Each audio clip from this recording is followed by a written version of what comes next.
A 12ª rodada do Campeonato Brasileiro já foi. E agora é hora de falarmos de esportes.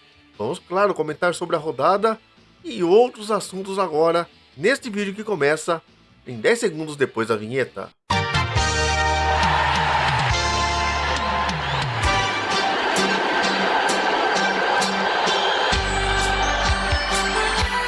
É isso aí, pessoal. Primeiro, agradecer a todo mundo que vem assistindo os vídeos aqui no canal, vem assistindo não apenas os palpites que eu venho colocando aqui, os vídeos de palpites, mas também falando de esportes e as lives de games que a gente faz nos dias que não tem futebol. Agradeço a todos, muito obrigado, e já peço a você que estiver aí assistindo para deixar o like, aquele joinha legal, aquele joinha maroto, se inscreva no canal se você chegou agora, deixe também seus comentários aí sobre os assuntos que eu vou comentar durante este vídeo. Você comenta o que eu comentar aqui, tá bom? Vamos falar de esportes então? Vamos começar com... Não vamos dizer que foi catastrófico, mas foi decepcionante. O Brasil empatou na segunda-feira com a Costa Rica em 0-0. Jogo sem gols. Aliás, teve gol, né? Gol do primeiro tempo, gol marcado pelo Marquinhos. Mas o juiz anulou de uma maneira meio estranha lá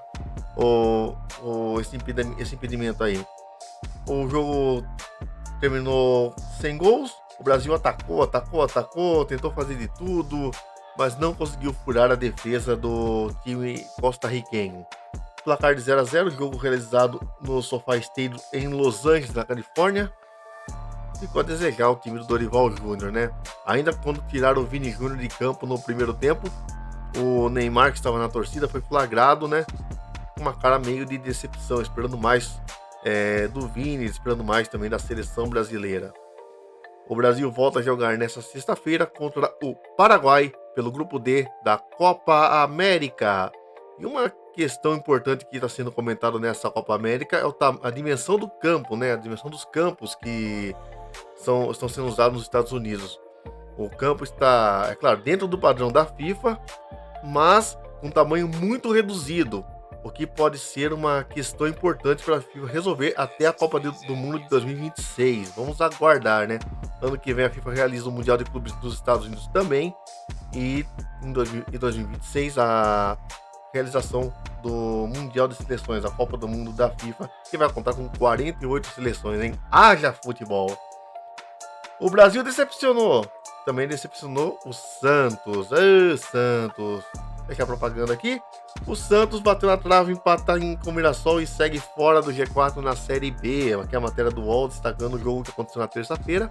Eu tinha postado 1-0 vitória do time do Santos contra o Mirassol, mas não saiu. O Mirassol chegou a atacar bastante durante o primeiro tempo da partida, acabei acompanhando esse jogo quando passou. E o Santos deixou a desejar, deixou de apresentar um futebol mais consistente, né? Bem diferente do futebol apresentado no Campeonato Paulista e no início da Série B. A gente achou que o Santos iria nadar de braçada nessa Série B, mas não é o que está acontecendo. Talvez um pouco que eles não estavam contando com a lesão do João Paulo naquele jogo contra o América. Mas assim, fora isso, o nível do time caiu bastante. Os jogadores parecem se desencontraram. Os Piratas do Carilho estão deixando a desejar. Ô Carilho, acorda aí! O torcedor santista está preocupado. E o Santos volta a jogar pela Série B neste fim de semana. E nos palpites, eu vou deixar o palpite do jogo do Santos também no próximo vídeo. Aguardem! E agora vamos sair um pouquinho do futebol. Já nós vamos falar da 12ª rodada do Campeonato Brasileiro. Mas agora vamos falar do vôlei. E a notícia não é boa. O Brasil caiu diante da Polônia. 3-1 de virada. O Brasil venceu o primeiro set por 25-18. Mas acabou levando a virada, perdendo por 25-23, 25-22 e 25-16, jogo realizado nesta quinta-feira. E o Brasil, com esse resultado, está eliminado da Liga das Nações Masculina de Vôlei. No último fim de semana, o Brasil já havia sido eliminado da Liga das Nações Feminina e agora caiu na Liga das Nações Masculina pela mesma Polônia. É incrível, né? A Polônia realmente atrapalhou os planos do Brasil. Aí teve o site do G1 até falando aqui da formação do Tabu, faz uma brincadeira, claro, e deixa sempre aquela questão, né? E agora? O que será do Brasil daqui para frente? É complicado, porque neste momento, a outra notícia que nós temos aqui para mostrar, o Brasil vive seu pior momento em 47 anos. Fechou fora do top 6 do vôlei mundial após 47 anos. Foram muitos campeonatos disputados aqui no detalhe da matéria. 73 torneios disputados. E o Brasil acabou, depois de muito tempo, ficando fora de um top 6 de um torneio, né? É a pior colocação do Brasil em 47 anos e que preocupa, porque chega desmotivado para os Jogos Olímpicos que começam daqui menos de 30 dias.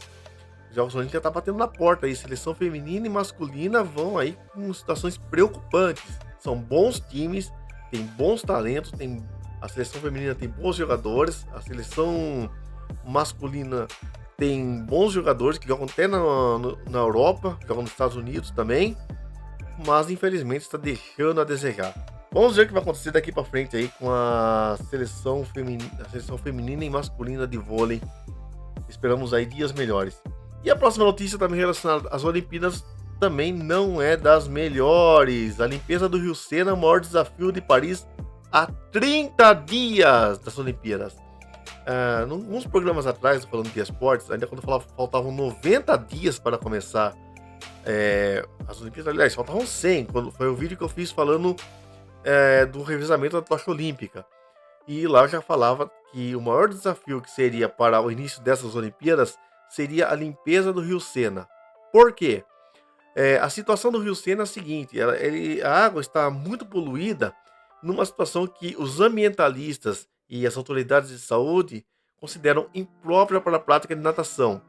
A maratona aquática, o triatlon e outras provas, como a de canoagem, seriam disputadas no Rio Sena. Aliás, estão marcadas para ser disputadas no Rio Sena ainda. Mas, com esse impasse, ninguém sabe o que vai acontecer. Aqui a matéria do site do G1, né? Lembrando que eu estou deixando claro os créditos a todos os sites que eu coloco aqui, mostram como seria, né, a realização dessa prova, que infelizmente pode estar comprometida pela situação que se encontra o Rio Sena neste momento. Menos de 30 dias para limpar antes do início dos Jogos Olímpicos. Vai ser um desafio gigante. Há como deixar a água um pouco mais útil para a realização dos Jogos, né? Mas não sabemos ainda se será o suficiente para não causar nenhum problema aos atletas, como por exemplo infecções, né? Já que o rio está muito poluído. Um desses motivos foi que no último verão tem chovido demais lá na França, na região onde deságua no Rio Sena, e acabou culminando com carregar muita poluição para dentro do rio. Vamos aguardar. As Olimpíadas que está batendo as portas. Agora, Brasileirão, que sempre está na nossa porta. A gente recebe muito bem a cada rodada após rodada, 12ª rodada.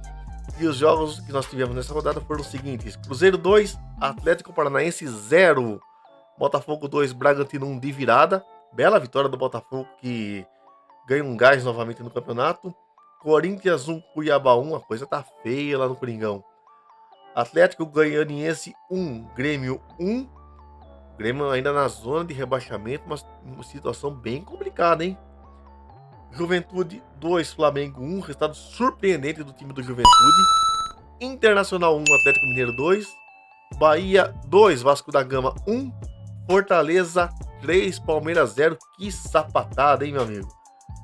E nessa quinta-feira tivemos Fluminense 0, Vitória 1, São Paulo 2, Criciúma 1.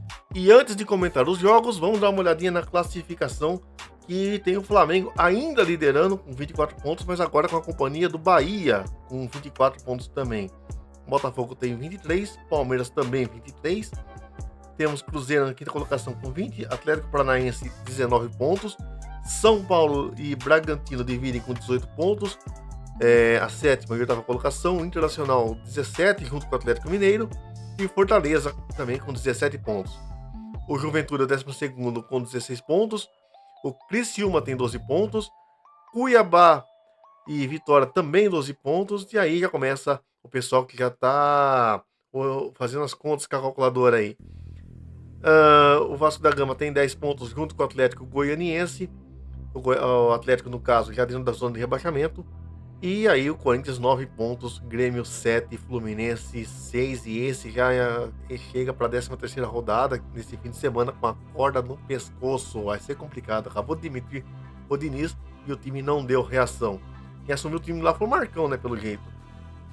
Vamos então agora dar uma olhadinha aqui em alguns jogos aqui que eu acompanhei durante a quarta e a quinta-feira, tá bom? Vamos lá. Começando então com Cuiabá e Corinthians. O Cuiabá saiu vencendo por 1-0. E o gol do Corinthians, empate, gol de Matheus Bidu, esse golaço aí. 1-1, uma baita pancada aí. O gol que saiu aos 40 do segundo tempo. O que dizer desse jogo? O Corinthians falha muito, infelizmente. Eu acompanhando o jogo e com a narração da rádio e a imagem da TV, agora o gol do Marlon Borges aqui, o primeiro gol do Cuiabá, a bola ficou quicando na área e ali parece coisa de futebol amador. Bola quicando na área é pra se tirar, dá um bicudo pra frente, pra lateral, manda pra arquibancada. Não pode deixar a bola quicar na área, porque aí no pior dos casos, o time vai lá, o seu adversário vai lá, se aproveita, marca o gol. Foi o que aconteceu no gol do Curitiba.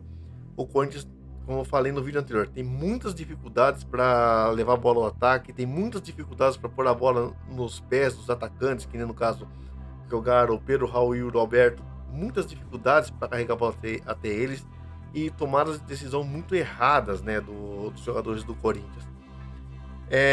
Dizem, né, o presidente Augusto Melo falou que o Corinthians vai buscar trazer alguns reforços ainda nessa janela de meio de temporada. A torcida tá cobrando. Nesta quinta-feira teve protesto da torcida lá na sede do clube. A coisa não tá fácil lá no Corinthians.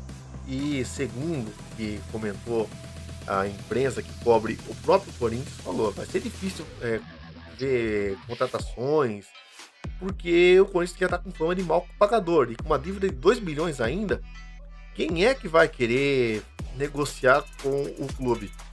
Fica difícil, fica as questões. A gente vai aguardar os próximos capítulos, né? Ah, Luiz, você fala isso porque você é São Paulino e você é anti-Corinthians. Não, tô falando isso aqui porque tá sendo noticiado. E todo mundo tá vendo o que tá acontecendo no Corinthians, né? Fora outros problemas lá dos Laranja que aconteceu, a matéria do Fantástico que foi colocada essa semana. Eu não vou entrar em detalhes porque não convém aqui. Vamos acompanhar aí o que vai acontecer nos próximos dias. O Corinthians, que na próxima rodada não tem nada menos que o Palmeiras, clássico. Derby paulista, que vai acontecer no Allianz Parque. Vamos aguardar. Depois do Corinthians, praticamente no mesmo horário, tivemos o jogo Flamengo e Juventude. Pedro marcou 1-0. Lucas Barbosa marcou o gol de empate do Juventude. 1-1. E aí o gol da virada do Juventude, gol de Lucas Mandaca. O Juventude chamado de o Rei da Neblina. Porque lá em Caxias do Sul, toda vez que entra inverno lá, às noites cai uma neblina brava lá no estádio Alfredo Jaconi, na região de Caxias do Sul. É a Serra Gaúcha, sempre é normal nessa época do ano ter muita cerração, muita neblina, e ainda mais agora que tem o tempo estável ainda, muita chuva, encontro de frentes e muito mais. Isso é um assunto de geografia que eu comento em outro vídeo.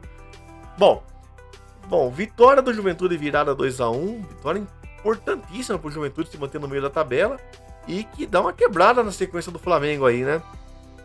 Com esse resultado, o Juventude voou para a 12ª colocação, 16 pontos, abriu uma boa vantagem para o pessoal que está lá embaixo ali escapando e vai se mantendo no meio da tabela. Vai fazer uma campanha até um pouco interessante o time do Juventude. Vamos ver se mantém, né?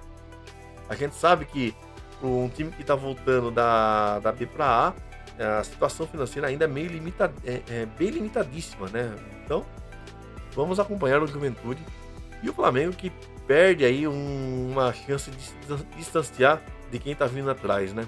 O Flamengo vem fazer uma boa campanha com o Tite e agora vai seguir trabalhando e tentar aí se manter na liderança do Campeonato Brasileiro. Um pouco mais à noite eu acompanhei essa partida, Fortaleza e Palmeiras. Aliás, só acompanhei o segundo tempo e nem pela TV, acompanhei pelo rádio.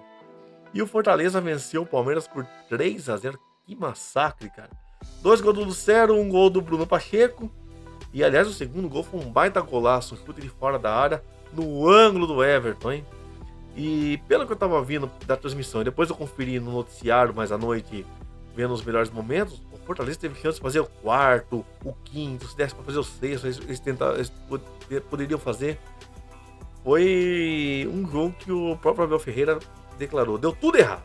O planejamento deu errado, com um erro de percurso, e o Leão se aproveitou, venceu a partida. É o Lion, meu. O Lion segue firme e forte, também no meio da tabela, em 11º lugar neste momento. Vamos aqui com o jogo desta quinta-feira. Fluminense e Vitória. Ah, Fluminense, como falei, derrota por 1-0 para o time do Vitória. O gol saiu aos 45 do segundo tempo. Se não me engano, é 45. Deve ter sido o que eu vi lá no reloginho lá. Gol do Janderson, essa batida aí na entrada da área, colocando no cantinho do goleiro. 1-0 Vitória. O Vitória também fugindo da zona de rebaixamento. Aliás, dos últimos 4 jogos do Carpini como técnico do Vitória, 3 vitórias do time baiano. E agora falando aqui de São Paulo e Criciúma, jogo desta noite também, que eu acompanhei inteirinho lá no Morumbi. Olha esse golaço do Alisson, hein? 1-0 pro São Paulo no comecinho da partida, 1 minuto de jogo. E outro golaço do Luciano batendo falta. O São Paulo abriu 2-0, mas aí no final, um jogo que tava ganho, o placar tudo definido. O Janderson me chuta a bola nos pés do Arthur Kaique, que faz esse belíssimo gol. 2-1 placar final. Olha, o jogo poderia ter sido um jogo perfeito. Primeiro que o São Paulo precisava ganhar. A vitória vem a calhar, a vitória foi importante e tudo mais. Aí nós temos o seguinte problema. O que me preocupou muito nesse jogo foi as chances que o São Paulo teve no segundo tempo para poder ampliar e não ampliou. O São Paulo atacou muito mais que o time do Criciúma e poderia ter ampliado o placar para 3, para 4, se pudesse. Acho que foi um time onde que do meio campo para frente funcionou muito bem. O Alan Franco, o Arboleda, a dupla de zaga do São Paulo, trabalharam muito bem, praticamente não perderam nenhuma bola. Mas o São Paulo tomou o gol nessa infelicidade do Jandré de chutar o tiro de meta rasteiro e no pé do Arthur Kaique, jogador do Criciúma, que não desperdiçou a chance. Foi a única dor de cabeça que eu tive nesse jogo, mas vitória do time do São Paulo 2-1, mais importante são os 3 pontos, apesar do gol tomado no final. E o São Paulo enfrenta o Bahia no fim de semana, Bahia do Rogério Ceni, o grande ídolo do São Paulo, que foi goleiro por 20 anos do São Paulo. Agora, como treinador adversário, mais uma vez o Rogério Ceni vai ser adversário do São Paulo. E nesse domingo no Morumbi, São Paulo e Bahia jogam às 16 horas. E olha, uma curiosidade. O São Paulo não joga num domingo às 16 horas no Morumbi desde a decisão da Copa do Brasil contra o Flamengo no ano passado. A CBF não colocou mais jogo do São Paulo nesse horário. Colocava sempre às 18h30, no sábado à noite ou na segunda à noite, e a gente foi vendo isso nas últimas rodadas do Brasileiro deste ano também. Então, o São Paulo vai finalmente jogar num domingo às 16 horas no Morumbi, e obviamente o jogo da transmissão da televisão aberta para todo o Brasil, certo? Então, vitória do São Paulo 2-1 contra o time do Criciúma, ótima vitória, e o São Paulo ganhou. Vamos ver se levanta o astral e agora segue firme, melhorando a pontuação na tabela e tentar buscar uma coisinha melhor nesse Campeonato Brasileiro, né? Não adianta ficar aguardando as Copas chegarem. Tem o Brasileirão correndo, tem que pontuar. Não pode desperdiçar ponto, principalmente jogando em casa, certo? Falamos do futebol, vamos falar rapidinho aqui um pitaco do basquete. Está rolando nessa semana o draft da NBA, né? A semana passada terminou a NBA, Boston Celtics foi o grande campeão, vencendo o Dallas Mavericks na decisão, na série vencendo por 4-1, e já nessa semana já está rolando o draft da NBA. Para quem não sabe o que é o draft, é a mesma coisa do draft da NFL. Os clubes, eles fazem aquela seleção onde os jogadores universitários, os selecionáveis universitários, que cumprem todos os requisitos da universidade, se destacam nos times das suas respectivas universidades, tornam-se selecionáveis, são oferecidos aos times da NBA. Aliás, são duas vias, né? Ou eles são oferecidos aos clubes da NBA, ou os clubes da NBA que vão atrás e oferecem a oportunidade de trabalharem no clube, né, ao jogador. E o draft tá rolando nessa semana, começou na quarta-feira, são 3 dias, né? Vai até sexta-feira, hoje que eu tô gravando. E uma informação muito legal do draft é esta aqui: LeBron James vai jogar no Los Angeles Lakers junto com o filho dele. O filho dele foi selecionado. O filho dele, Bron James, vai jogar essa temporada junto com o LeBron. LeBron que está com 39 anos, firme, forte, e agora terá a companhia do filho. Vai ser incentivo a mais para ele e um momento muito especial para tanto papai e filho jogarem juntos na NBA. E muito legal até para os torcedores dos Lakers. Eu sou torcedor do Lakers, né, declarado. Vou acompanhar e vai ser bacana demais, né? Então, boa sorte aí ao filho do LeBron e ao LeBron também e aos Lakers na próxima temporada que começa em outubro. E uma última informação, voltando a falar de futebol, mas futebol no computador. Nessa semana, a FIFA anunciou a Copa do Mundo de Football Manager. Football Manager, para quem não conhece, é aquele jogo de computador, jogo de plataformas como mobile e consoles também, tem disponível. Muitos de vocês já devem ter conhecido o Brasfoot, o L-Foot, é praticamente a mesma coisa. Você vai comandar um time de futebol, você terá que não apenas trabalhar com a formação do time, escalação, né, como se fosse um técnico, mas vai ser um manager mesmo, vai comandar até as finanças do clube. Agora vai ter a Copa do Mundo de Futebol, Futebol Manager, vai ser lançada, pegar as datas aqui certinho só para não falar besteira, sai daqui a propaganda, que você não me interessa. Vai acontecer a primeira edição, organização da FIFA, de 29 de agosto a 1º de setembro, com um prêmio de R$550 mil ao vencedor. Eu sei que serão participantes de 24 países que vão disputar essa Copa do Mundo, né? Ainda não sabemos como será organizada. O Arsène Wenger, que foi treinador do Arsenal por muitos anos, será um dos coordenadores dessa Copa do Mundo e também um dos anunciantes dessa Copa, é o garoto propaganda dessa Copa, né? Tanto que já saiu até merchan nas redes sociais, o Arsène Wenger divulgando a Copa do Mundo, ele brincando com os copos ali, como se fosse uma formação 4-4-2 e tudo mais. É bem legal o comercial que já está disponível nas redes sociais. Vale você ficar muito atento às páginas da FIFA aí para que vai acontecer daqui a algum tempo a respeito desta competição, certo? É a Copa do Mundo de Futebol Manager. Enquanto isso eu não tenho Futebol Manager, eu vou brincando no Brasfoot mesmo, levando os timinhos para a primeira divisão. Já tá bom demais, tá bom? Fim do Falando de Esportes. Mais uma vez agradeço a todo mundo que assistiu. Novamente, deixa o like, se inscreva aqui no canal, deixe comentários aqui se você quer que eu fale algum assunto a respeito, se você concorda com o que eu falei, se você discorda com o que eu falei, se a minha dicção tá boa ou tá ruim. Escreva o que você quiser. E se você não é inscrito, inscreva-se no canal. Quero chegar a 100 mil inscritos. Faltam mais ou menos 99.800 ainda. Tô quase lá, mas eu vou chegar logo logo, vocês vão ver. A hora que eu chegar vai ter um sorteio de uma coisa muito legal aqui no canal, tá bom? Obrigado a todos, tudo de bom.